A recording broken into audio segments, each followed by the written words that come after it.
विवेक अपनी पत्नी रजनी, बेटे चंदन, बेटी संजना और माँ कमला देवी के साथ शहर में रहता था। लेकिन आज वो छुट्टी मनाने अपने पुश्तैनी गांव जा रहा था। सालों बाद हम अपने पुश्तैनी घर लौट रहे हैं। कितना अच्छा लग रहा है। कई साल पहले पैसा कमाने के लिए मेरे ससुर गांव छोड़कर शहर में बस गए थे। बस तब से आज तक यहाँ आना ही नहीं हुआ। अब तो आपका सपना पूरा हो रहा है ना माँ जी? कार अब गांव के अंदर पहुंच रही थी, पर जैसे ही कार गांव में थोड़ा आगे बढ़ी तो अचानक एक बूढ़ा आदमी धड़ाम से कार के सामने वाले कांच से टकराया। विवेक ने घबराकर ब्रेक मारा। मम्मी वो आती! मम्मी वो आती! विवेक ने बाहर झांक कर देखा, सामने एक बूढ़ा आदमी खड़ा था। उसकी आंखें अजीब तरीके से लाल हो रही थी। तुम्हें यहाँ नहीं आना चाहिए था। लौट जाओ वरना मारे जाओगे। लौट जाओ वरना मारे जाओगे। चंदन और संजना सीट पर चिपक गए। रजनी ने बच्चों को कसकर पकड़ा और घबराकर विवेक की ओर देखा। क्या कह रहे हो बाबा? हम तो अपने ही घर जा रहे हैं। यहाँ मौत का साया है, तुम सब मरोगे। वापस जाओ, वापस जाओ। छोड़ो इसे, ये पागल है। इसके बारे में मेरी सास ने भी बताया था। मुझे नहीं पता था कि ये अभी तक जिंदा होगा। विवेक ने बूढ़े को नजरअंदाज किया और फिर से कार चलाना शुरू कर दी। जैसे ही कार आगे बढ़ी, पीछे से बूढ़े की आवाज आई। वापस जाओ वरना वो तुम्हें मार डालेगी। वापस चले जाओ, चले जाओ। आखिरकार वो अपने पुश्तैनी घर पहुंचे। घर में अजीब सा सन्नाटा छाया हुआ था। चारों ओर पुरानी दीवारें, टूटी खिड़कियां और धूल जमी हुई थी। घर तो जैसे सदियों से यूं ही पड़ा है। ये जगह इतनी भयानक क्यों लग रही है? इतने सालों से यहाँ कोई नहीं आया। चलो पहले सफाई कर लेते हैं। सब लोग घर के अलग अलग कोनों में सफाई करने लगे।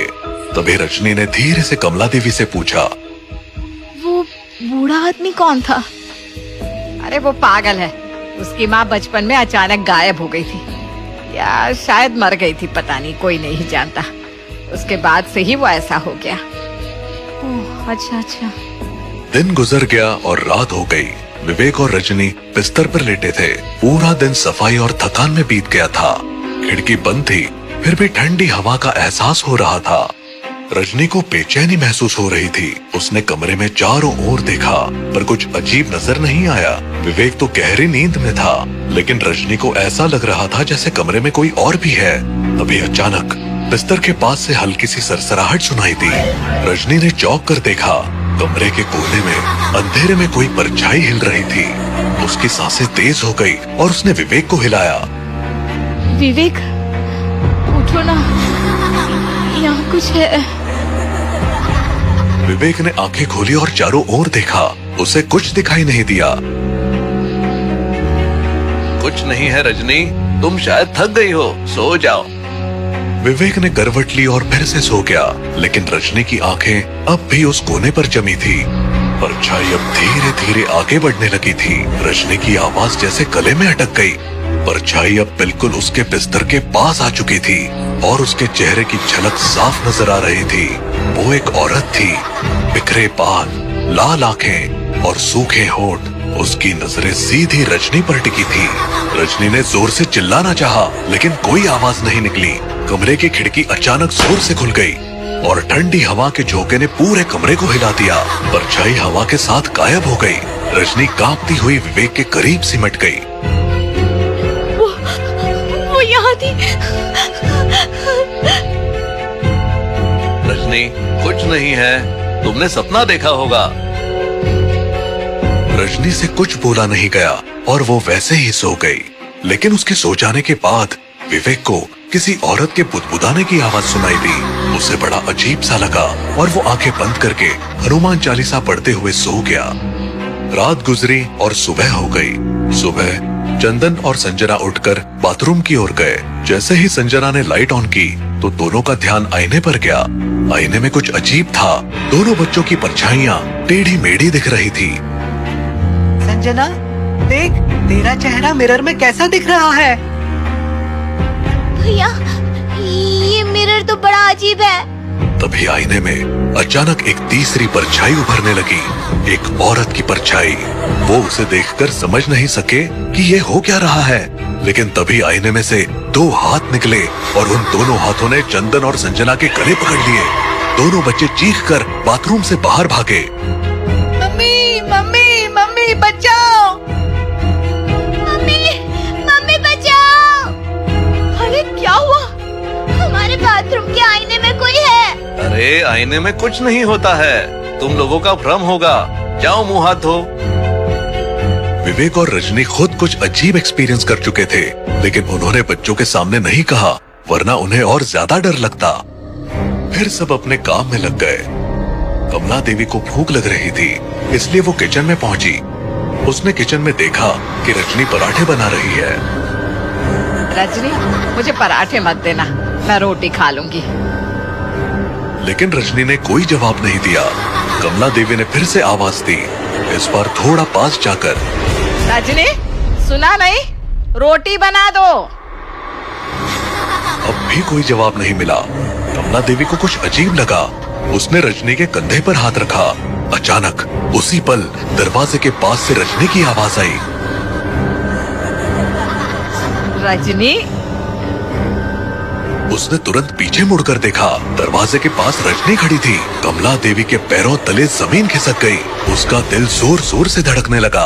उसने फिर से उस औरत की ओर देखा जिसे वो रजनी समझ रही थी, लेकिन अब वहाँ कोई नहीं था। रसोई खाली थी, तवा ठंडा पड़ा था और आटा वैसा ही रखा हुआ था। कमला देवी की आंखें फटी की फटी रह गई। उसका गला सूख गया और वो समझ नहीं पा रही थी कि अभी जो हुआ वो सच था या उसका भ्रम। उसने खुद को संभाला और रसोई से बाहर आ गई। माँ जी, क्या हुआ?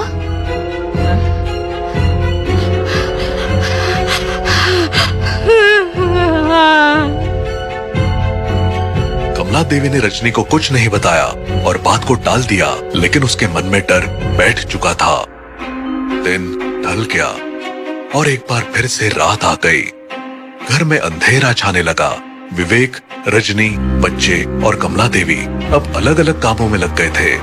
विवेक को लगा कि कोई उसके पीछे खड़ा है, लेकिन जब उसने मुड़कर देखा तो कोई नहीं था। रजनी को ऐसा लगा कि कोई उसके कान में फुसफुसा रहा है, लेकिन जब उसने ध्यान दिया तो उसे कुछ समझ नहीं आया। चंदन और संजना जब खेल रहे थे तो अचानक उन्हें लगा कि घर की दीवारों से खरोचने की आवाजें आ रही है। दोनों बच्चे डर से एक दूसरे से चिपक गए।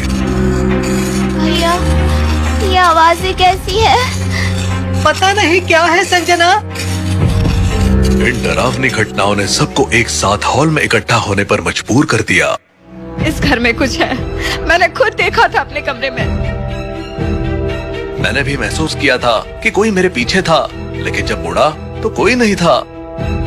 हमें भी दीवारों से अजीब आवाजें आ रही थी। वो रसोई वाली बात शायद मेरा भ्रम नहीं था, मैंने भी कुछ अजीब देखा था। हमें भी दीवारों से अजीब आवाजें आ रही थी। हमें यहाँ से निकलना होगा, हम यहाँ रात नहीं काट सकते। डर के मारे विवेक, रजनी, कमला देवी और बच्चे अपने अपने कमरों में दौड़ कर गए और जल्दी जल्दी अपना सामान बांधने लगे। सामान बांधकर वो हॉल में इकट्ठे हुए और बाहर जाने के लिए दरवाजे की ओर बढ़े, लेकिन सारे दरवाजे बंद हो गए। सबने दरवाजा खोलने की कोशिश की, लेकिन वो 1 इंच भी नहीं हिला। ये क्या हो रहा है? दरवाजा क्यों नहीं खुल रहा? तभी एक आवाज आई और सबने एक साथ पीछे मुड़कर देखा तो सामने एक डरावनी चुड़ैल हवा में तैर रही थी। उसकी आंखें गुस्से से लाल हो रही थी। माँ, ये कौन है? पता नहीं बेटा। हमें छोड़ दो, हमने तुम्हारा क्या बिगाड़ा है? हम यहाँ से चले जाएंगे, बस हमें मत मारो।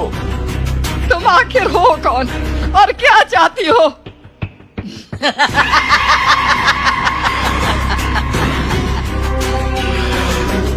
मेरा नाम सरस्वती है और मैं इस घर की मालकिन थी। मेरा एक बेटा था जिसे मैं बहुत प्यार करती थी, लेकिन एक जमींदार ने इस घर पर कब्जा करने के लिए मुझे मारकर मेरी लाश को इसी हॉल में गाड़ दिया। मेरा वो बेटा इस सदमे से पागल हो गया और तब से इस गांव में यहाँ वहाँ भटक रहा है। तो इससे हमारा क्या लेना देना? ये जमींदार और कोई नहीं, तेरा परदादा था, यानी इस कमला देवी का ससुर। कमला देवी का चेहरा सफेद पड़ गया, उसके हाथ कांपने लगे और वो पूरी तरह से सहम गई। तेरे परदादा ने मेरे साथ जो किया उसकी कीमत तुम सबको चुकानी पड़ेगी। हमें माफ कर दो, हम इस बारे में कुछ नहीं जानते थे। लेकिन चुड़ैल ने उनकी मिन्नतों को अनसुना कर दिया। उसने अपना हाथ उठाया और कमला देवी की ओर इशारा किया। अचानक कमला देवी हवा में उठने लगी, उसका शरीर बुरी तरह से थरथराने लगा और फिर वो धड़ाम से जमीन पर गिर पड़ी। उसकी सांसें थम गई। विवेक ये सब देखकर पागल सा हो गया। मैं तुझे खत्म कर दूंगा चुड़ैल। नहीं विवेक, इससे लड़ने का कोई फायदा नहीं, हमें इसे मुक्त करना होगा, हमें इसकी लाश को ढूंढकर जलाना होगा। विवेक को भी समझ आया कि यही एकमात्र तरीका है।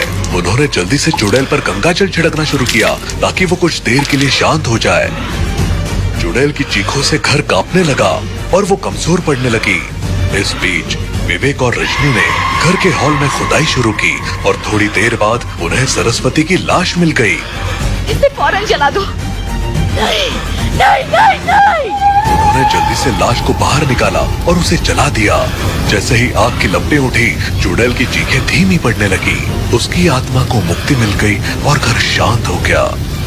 चुड़ैल तो चली गई, लेकिन जाने से पहले कमला देवी की मौत के रूप विवेक को एक दर्द दे गई। परदादा के कर्म की सजा परपोते ने भुगती।